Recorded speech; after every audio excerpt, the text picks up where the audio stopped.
Menarik 10.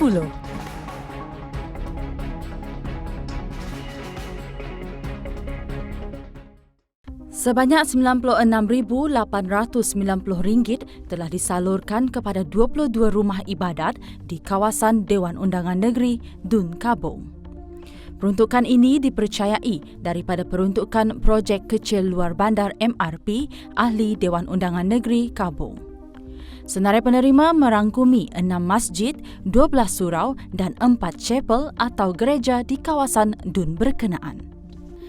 Cadangan projek benteng sepanjang 1.78 km di kawasan Lemanak dan Ladong tersenarai di dalam rancangan Malaysia ke-12. Ia melibatkan Kampung Hulu hingga Kampung Pasir Panas Simanggang, termasuk Kampung Hilir hingga Kampung Tanjung Engkabang. Projek ini yang merupakan projek rakyat harus diberikan keutamaan bagi memastikan isu berkaitan banjir dapat diatasi. Anggaran kos projek ini adalah sebanyak RM40 juta. Seekor anak anjing yang terperangkap dalam lubang bawah tanah di tepi sebuah rumah telah diselamatkan anggota bomba di Desa Ilmu Kota Samarahan. Menurut jurucakap Pusat Gerakan Operasi Jabatan Bomba dan Penyelamat Malaysia Sarawak, anggota dari Balai Bomba dan Penyelamat Kota Samarahan dikerahkan ke lokasi setelah menerima panggilan pada jam 10.33 pagi. Pihak bomba telah menjalankan operasi dengan menggunakan cangkul dan penyodok untuk menggali tanah bagi menyelamatkan anak anjing tersebut. Anak anjing berkenaan kemudian diserahkan kepada pemiliknya. Institut Koperasi Malaysia IKM kini dinaik taraf sebagai universiti sepenuhnya. Ini sekaligus mampu memperkasakan koperasi dan memberi manfaat kepada keseluruhan ahlinya. Menteri Pembangunan Usahawan dan Koperasi Datuk Seri Dr. Wan Junaidi Tuanku Jaafar berkata, inisiatif ini juga mampu membuka peluang kepada ahli koperasi menimba pelbagai ilmu berkaitan koperasi.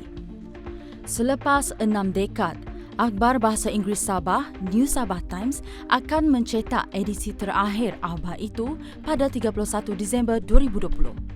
Penurunan drastik hasil pendapatan menjadi faktor media cetak tertua di Sabah itu mengambil keputusan untuk tutup.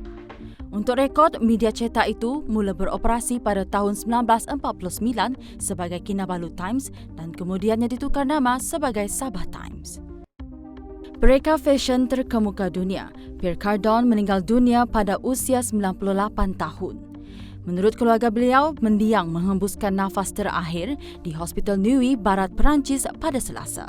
Cardin telah meninggalkan legasi sebagai warisan seni yang unik dan hebat, bukan sahaja dalam dunia fashion, malah kepada negara Perancis. Beliau dilahirkan di Itali, namun mula memperkenalkan jenamanya sebagai seorang bintang pereka fashion di Paris.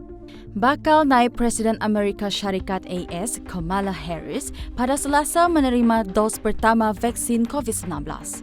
Seminggu sebelum itu, bakal Presiden Joe Biden menerima vaksin Pfizer-BioNTech yang mendapat kebenaran penggunaan kecemasan dari pentadbiran makanan dan ubat-ubatan AS turut diberi kebenaran vaksin Moderna. Selain Biden dan Harris, naib Presiden Mike Pence dan isteri Karen Pence juga sudah disuntik.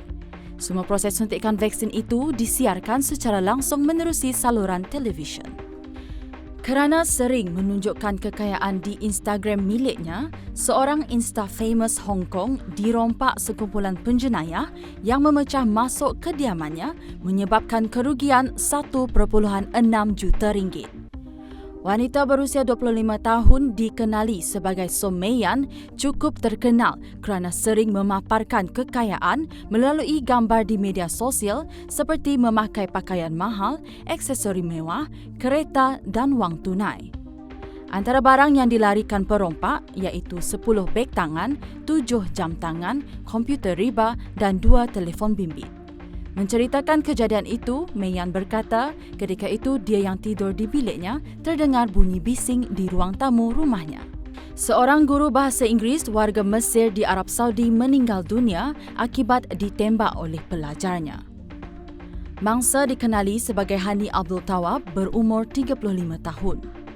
Difahamkan juga sebelum kejadian, pelajar berusia 13 tahun bertengkar dengan gurunya itu kerana tidak berpuas hati dengan markah yang diberikan oleh mangsa.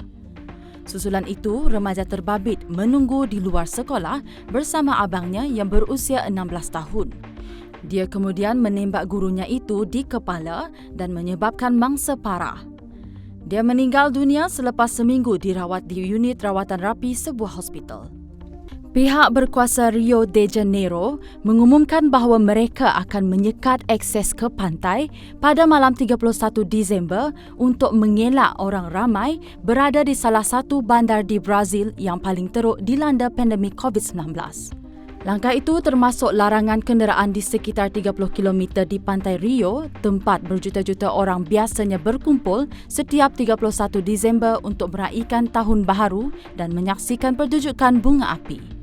Brazil dengan lebih 191,000 kematian mempunyai jumlah kematian kedua tertinggi akibat COVID-19 selepas Amerika Syarikat. Menarik 10.